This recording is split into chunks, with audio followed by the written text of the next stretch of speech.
जब भी कोई व्यक्ति गौतम बुद्ध के संघ में शामिल होता था तो बुद्ध उसे सबसे पहले शांत रहने के लिए कहते थे। ध्यान की अवस्था में जाने से पहले उस भिक्षु को शांत रहना सिखाया जाता था। आज के दौर में हर तरफ शोर ही शोर है। इसकी वजह से दिमाग में तनाव पैदा होना लाजमी है। ऐसे में अगर आप हर रोज कुछ देर मौन रहने का अभ्यास करते हैं तो इससे आपके तनाव पैदा होने वाले हार्मोन का लेवल में कमी आती है। इससे आपका दिमाग शांत होता है, गुस्सा नियंत्रित रहता है और तनाव बढ़ाने वाले हार्मोन का लेवल घटता है।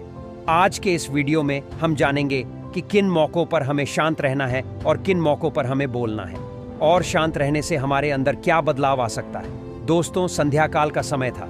गुरु अपने सभी शिष्यों को बुलाते हैं और कहते हैं, कल सुबह सब लोग नदी में स्नान करने के बाद तुरंत हमारी कुटिया के सामने उपस्थित हो जाना।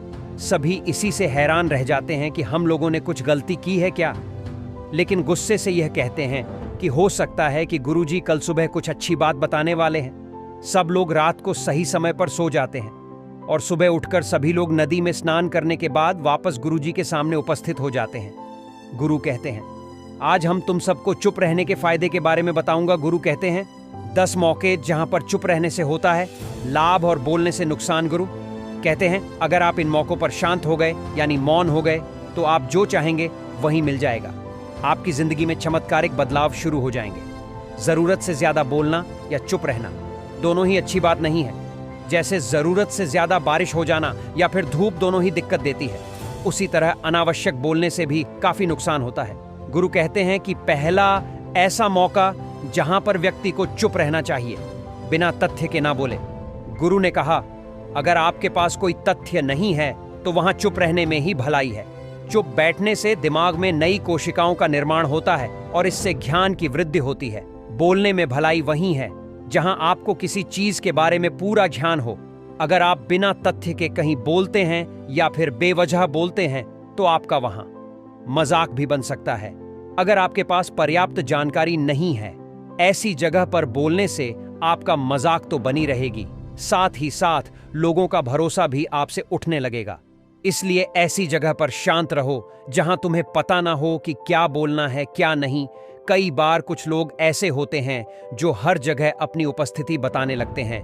उन्हें पता नहीं होता है कि हमें क्या बोलना है, लेकिन फिर भी बोलते जाते हैं और फिर बाद में दूसरे लोग उनके जाने के बाद उनका मजाक उड़ाते हैं। जब तक आपको उस तथ्य के बारे में अच्छा ज्ञान नहीं है, उसके बारे में पता नहीं है, तो वहां चुप रहना ही ज्यादा समझदारी है।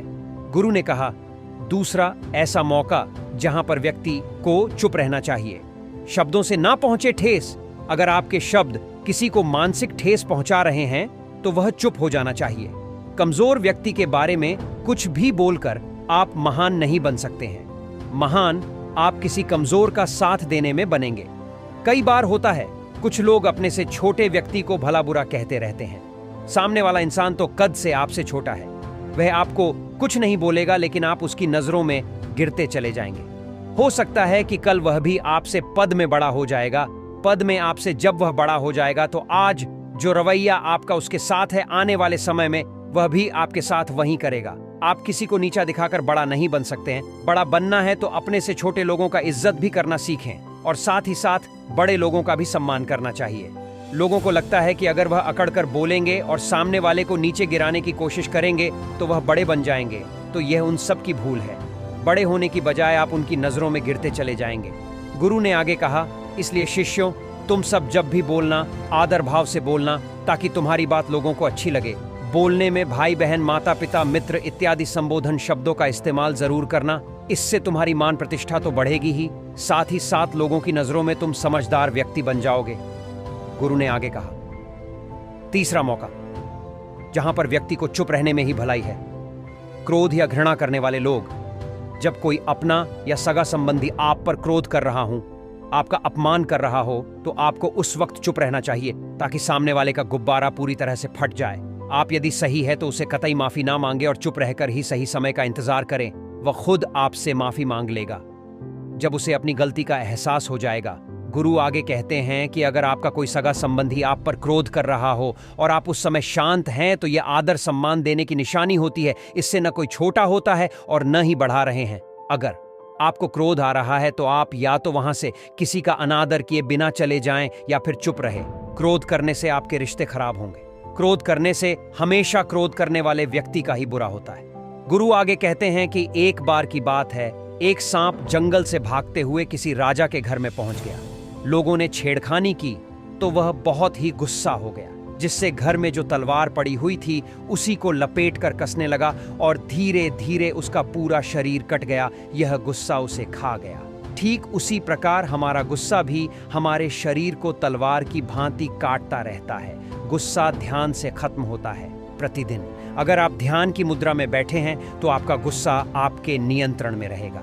गुरु आगे कहते हैं कि यह तरीका है कि आप प्रतिदिन ध्यान का अभ्यास करें।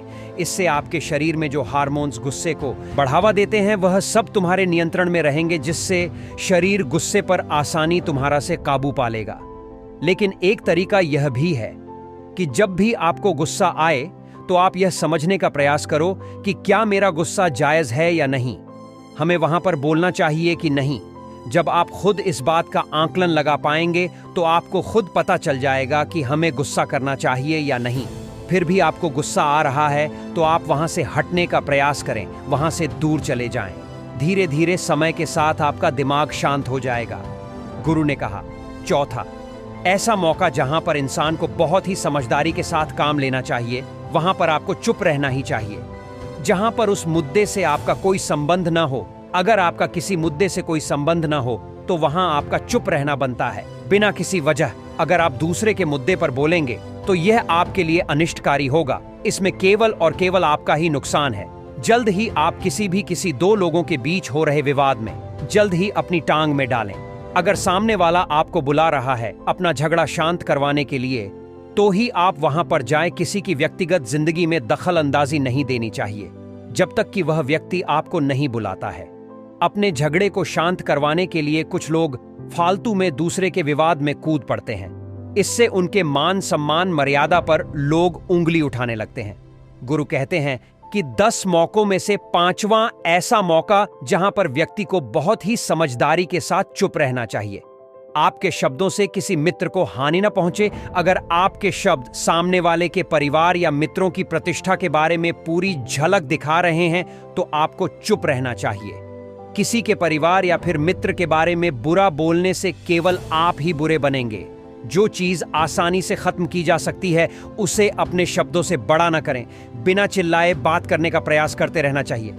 अगर आप बिना चिल्लाए कोई बात नहीं कह सकते थे तो आपका चुप रहने में ही भलाई है।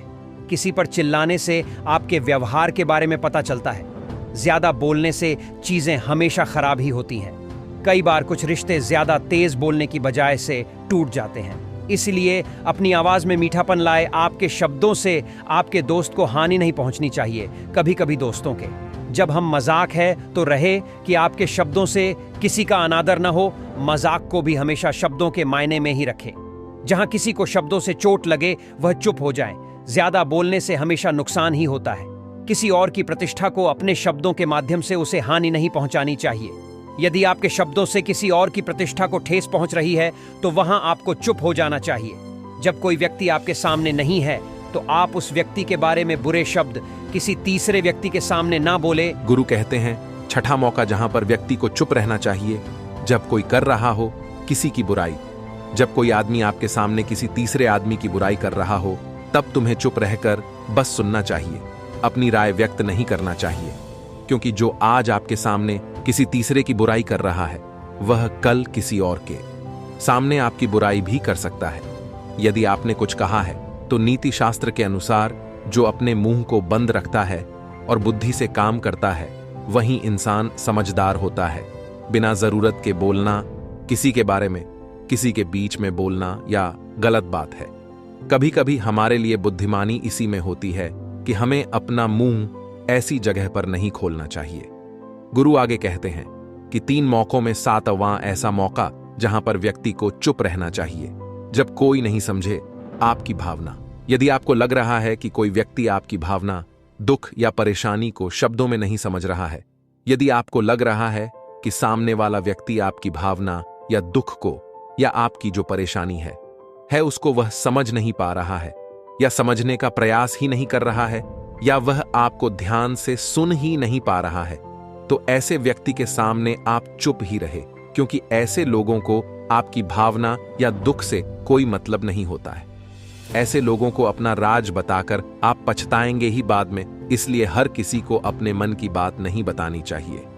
मैं आपको लग रहा है कि सामने वाला आपकी बात को नहीं समझ पा रहा है, आपकी भावनाओं को नहीं समझ पा रहा है, तो वहां पर आपको नहीं बोलना चाहिए, क्योंकि आज में आपका मजाक ही बन जाएगा जब आपको लगने लगे कि सामने वाला आपकी भावनाओं को ठीक तरीके से समझ रहा है, आप जो कह रहे हैं वह ठीक से सुन रहा है, तभी आप उसे अपनी बात कहें। गुरु कहते हैं कि 8वां मौका जहां पर आपको चुप रहना चाहिए, जब कोई इंसान अपना दुख व्यक्त करे। यदि कोई इंसान अपने दुख या परेशानी को आपको बता रहा है, तो इसका मतलब यह है कि वह आपको अपना समझ रहा है। ऐसे में तुरंत ही उसे समाधान बताने के बजाय चुप रहकर उसके दुख या समस्या को सुने। उसके दुख या समस्या को किसी और को न बताएं। वह इसलिए नहीं बता रहा है कि उसकी समस्याओं का समाधान कर देंगे, बल्कि इसलिए भी बता रहा है कि सामने वाला उसकी बात को समझ रहा है। कई बार बताने से दुख कम हो जाते हैं। आपको अपना दुख इसलिए बता रहा होगा कि उसे लग रहा है कि आप उसकी बात को समझ रहे हैं। दुख बांटने से कम हो जाता है। इसलिए जब कोई व्यक्ति अपना दुख आपसे व्यक्त करें, तो आप चुप मारकर उसकी बात को बहुत ही ध्यान से सुनें, ताकि उसके दुख कम हो जाए, उसके मन का बोझ हल्का हो जाए, क्योंकि उसके मन में जो भी बातें थीं वह आपको सब बता दिया। गुरु आगे कहते हैं कि इन जगहों में 9 ही ऐसी जगह जहां पर आपको चुप रहना चाहिए। जहां पर दुष्ट प्रकृति के लोग रह रहे हों और गाली गलौज कर रहे हो, तो आप वहां पर मत जाइए। ऐसी जगहों से आप चुपचाप निकल जाएगा, अर्थात अपनी प्रतिक्रिया दिए बिना आप वहां से चले जाएं, क्योंकि जिसकी जुबान खराब होती है, जो दुष्ट प्रकृति के लोग होते हैं, उनको आप ऐसे समय में नहीं समझा सकते हैं जब उनका दिमाग पूरी तरह से शाम हो जाए, तभी वह आपकी बात सुनेंगे। इसलिए जहां पर दुष्ट प्रकृति के लोगों आपकी बात को न मानते हैं और न ही सुनते हो, तो आपको वहां पर नहीं बोलना चाहिए। गुरु कहते हैं कि 3 माह ऐसा मौका जहां पर आपको शांत हो जाना चाहिए। अपनी सफलता का राज हर किसी को न बताएं। कई बार होता है कि कुछ लोग जो सफलता को बहुत ही जल्दी अर्जित कर लेते हैं, वे हर जगह अपनी सफलता का ढिंढोरा पीटने लगते हैं। ऐसे में क्या होता है कि कई लोग आपकी सफलता से खुश नहीं होते हैं। अगर आप अपनी सफलता का जबरदस्ती लोगों में ढिंढोरा पिटवा रहे हैं, तो लोगों की नकारात्मक ऊर्जा आपको प्रभावित कर सकती है। जब आप सफल होंगे तो सबको पता चल जाएगा कि आप सफल हो गए हैं। ढिंडोरा पीटने से नुकसान आपका ही होगा। इतना कहकर गुरु ने कहा, शिष्यों, आज के लिए बस इतना ही। अगर तुम सब मेरी इन बातों को अपने जीवन में अपना लेते हो, तो तुम सब काफी हद तक परेशानियों से बचे रहोगे।